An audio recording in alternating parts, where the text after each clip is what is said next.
Це фрагмент стародавнього кримсько-татарського орнаменту ойма. Поєднати народні візерунки і сучасну моду вдалося завдяки спільному проєкту української дизайнерки Поліни Вернер і кримсько-татарського митця Рустема Скибіна. Мы долго думали, какая же будет концепция, на чем мы будем акцентировать внимание в нашей коллекции, потому что хотелось создать крымскую татарскую коллекцию, скажем так, вдохновение, чтобы это было через мою призму восприятия. Название этого орнамента ойма, оно берет свое начало одного из видов в крымско-татарском ремесленном искусстве. Хотелось просто сделать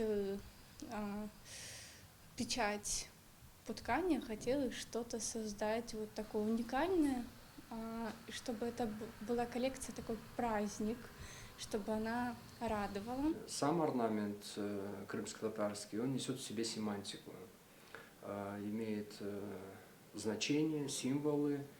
И если сказать очень просто в нескольких словах, то он в контексте вышивки и в контексте ритуала, в котором он использовался, он нес в себе пожелание продолжения рода, создания семьи, ну и вот всех благ, которые должны сопутствовать этой семье.